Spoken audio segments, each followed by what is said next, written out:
everyone, welcome back to Subscription Unboxing. Today we'll be unboxing Once Upon a Book Club's July 2021 box, specifically the young adult selection. I'm so excited to get into this with you, so let's get started.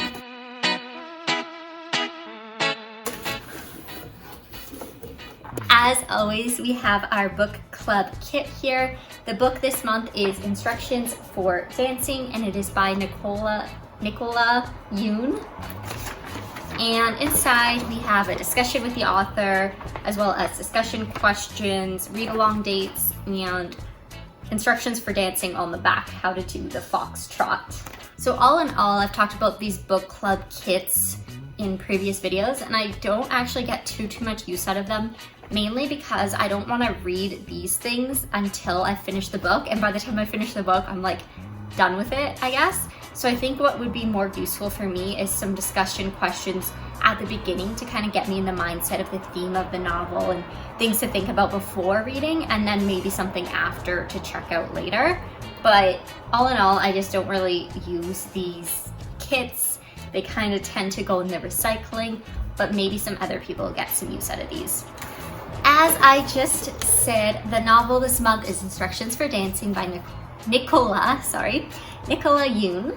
And I think the cover is really cute. I love the teal pink aesthetic. That was actually the color of my mom's wedding. So it's like a really beautiful color combination. Inside I have my book plate, which is just a little sticker signed by the author here. I feel like this is a type of book that I probably wouldn't pick up on my own, just because I feel like the title is kind of misleading as to what the topic of the book is about. Sure, it's about dancing, less so about instructions for dancing, but I would say that the theme is a little bit more about learning to love and loving despite the fact that love ends through death or breakups or illness, whatever. So that's kind of like the main theme of this novel, but I wouldn't really get that from the cover. Overall, I really did enjoy this book. I thought that the ending was a little bit unexpected. Like, I actually think I gasped when I was starting to read some of the ending parts. So in a way it was good. It was a good kind of shock in a sense, but at the same time, I don't know if anything really led up to the twist happening. So I felt like they could have maybe planted a few seeds along the way so that I would know, or maybe have like an idea about a twist, but I guess like a good twist you're not always expecting either. So just a little nitpicky with that, but overall I'd probably give this book like a 4.5 stars out of 5. The writing was really fluid and nice. They talked about important themes, and it was overall just an entertaining book to read and also a fast-paced read. Also included are the lovely bookmarks that Once Upon a Book Club has started adding in. The quote for this month is, "And then I do the thing you're supposed to do when you find love, I hold on." And I think this was actually one of the last sentences of the actual book. So again, I talked about how the theme was kind of holding on to love and pursuing love despite knowing that it will eventually end. In addition to the bookmark, we also have the actual quote card. It has the exact same quote. Unfortunately, there is no note from the author this month, which is a little bit sad because I really do love the notes from the author. You get a whole new context as to how the story came about. I did read the acknowledgements on the back of the book, as I always do when I finish a novel, and she did talk about kind of the state she was in while writing this novel. And let me just say, without giving too much away, she was kind of in a little bit of a negative state while writing this novel, and she talks a little bit more about that at the end of the book. So I did get a feel for where the author was coming from, but we don't have our own little personalized message as like an author's note on the back of the quote card, which is slightly disappointing, but I will get over it. Now that I described kind of the paper materials associated with the box, as well as like the general ideas surrounding the book, let's get into my favorite part, which of course is the gifts associated with the box. The first gift is actually really early on into the book. It is actually on page 4. I never know what to do when she says something like that. It's not a question and not an accusation, but it has a little bit of both in it. Instead of answering, I stare at her apron. It reads, "Kiss the cook," and has a drawing of 2 enormous red lips smacking. So of course included is an apron here. This is what it looks like. It says kiss the bookworm, so not kiss the cook, and it has a little like, not sunglasses. It has little regular glasses. It just has glasses. Okay. And the materials kind of reminds me of like a little bit of like a picnic blanket with like the checkered pattern. Honestly, if I'm gonna be completely truthful, the material's kind of like rough. Like it feels kind of, I don't know, firm and not super soft. So I'm not super impressed by the material. The strings are kind of interesting. So it has this one tie around here.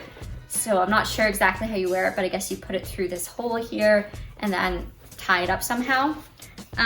So yeah, I think it's kind of cute, but I think that the quality could be quite a bit better for this gift. So I'm not sure if I will keep it or if I will give this gift to a new home yet. Let me know down in the comments below what you think of this apron. The next 3 gifts are like near the very, very end of the novel. So you have page 4 and the next one is page 200. So you literally have to read 196 pages before you get to the next gift. As I just said, the next gift is on page 200. It comes in this cute little box.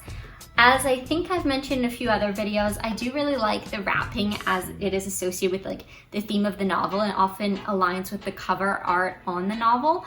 So I thought this is a cute little touch, but let's go and see what's inside the box. I force myself to stop staring and hurry to my table. If I can manage to avoid talking to Shirley for the entire shower, then today will have been a success. As soon as I sit, my phone buzzes with a message from X. Just seeing his name on my screen makes me feel less panicky. Doing okay, he asks. I take a selfie holding one of the fancy teacups. I text it to him with the caption, tea for one. So I'm guessing this is gonna be a little teacup here. Aww. Okay, so cute. Inside is a little mini phone and it has like their conversation there. So in the context of here, he's asking if she's doing okay. She said that she's drinking tea for one. And then he says, want me to come join you? She said, girls only. And so he puts on makeup and kind of does his appearance so that he looks more traditionally feminine here. It was funny. And when I was actually reading this part of the novel, I called my partner into my bedroom where I was reading and I told him about this part of the book because it made me laugh. So I think this is really funny and I think I'm gonna keep it just because for some reason I found it really funny in the novel. In terms of the actual teacup, this is what it looks like. So it looks pretty fancy and again kind of aligns with the colors of the novel. The nice blue, turquoise, pinky, reddy tones.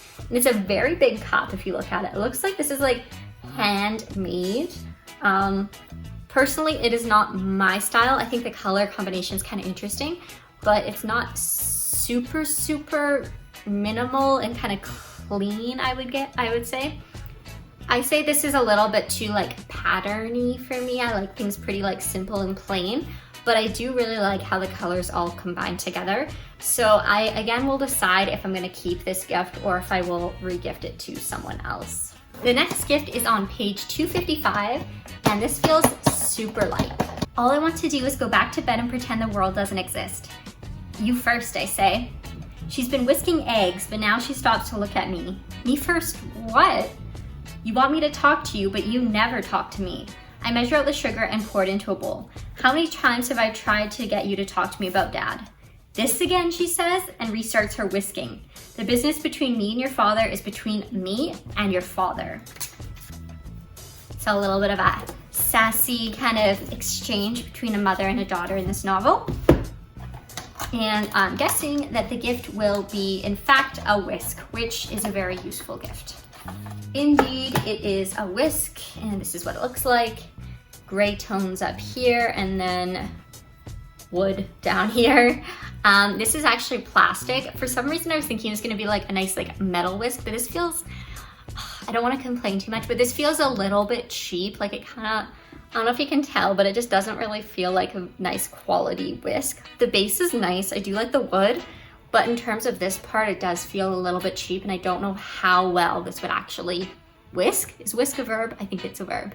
I'm gonna say, I don't know how well this would whisk. There's one gift left, and it's super, super flat. I do like the design of this gift probably the most because it's a little bit more minimal. I do like the blue and white pattern here. The gift here is on page 270 and it comes in the form of sort of an envelope shape. It takes me barely any time at all to get to the Hancock Park neighborhood. The street where I find it is still overflowing with jasmine bushes and jacaranda trees. Please let me know down in the comments if that's actually how you pronounce it or if there's a different way to pronounce that. The little free library is still next to the big sycamore tree. I get off my bike, flip down the kickstand, and walk over to the library. So I actually don't know what this gift will be. Maybe like a little image of like the free library or a little like bookmark or something. Let's see. Inside here is, yes, I think, wait, is this it's not a bookmark. I think this is, what is it called? Like, not a book plate. I forget the name of this thing, but there's 2 holes for screws and it's like kind of metal-y, not actually metal, but it looks like metal. And I think you can like screw this into like wood or something if you want to make your own little free book library outside. So that's kind of cute. And then also it says, yeah, DIY little free library. So yeah, do your own little free library. And it has actually a QR code on the back to learn how to do this. It says, attach your plaque to your new library and register at littlefreelibrary.org. Aw, that's kind of a cute idea. I like that they're making this one a little bit more interactive of a gift. So you're kind of building something with it. Sometimes I feel like some of the other gifts are just kind of nice when you open them, but they're not as useful later. However, I do think that the book club is getting a little bit better with making the gifts a little bit more interactive, and I think this is one cool example of that. That was everything in Once Upon a Book Club's Young Adult July 2021 box. I believe it's July 2021. I hesitate because they have been quite delayed on their shipping. So if it's August 2021, I apologize, but I really do believe it's July 2021. Regardless, that was everything inside the box. The book, I would say, was pretty high quality this month. The gifts, I feel like the idea of the gifts and like what they actually are, like a teacup, a whisk, and an apron are super, super useful. But in terms of the quality and the aesthetic of them, they weren't really my style this month. I think that my favorite gift is this little free library thing. I don't know if I'll actually build it, but regardless, I think this is cute to display. And if I do end up building it, it's really cool how they have like instructions on how to do it. And I can have my own little plaque attached to it. Let me know down in the comments below what you thought of this box. If you like this video, please consider giving it a thumbs up and subscribing to my channel. Thank you so much for watching this video, and I will see you next time. Bye.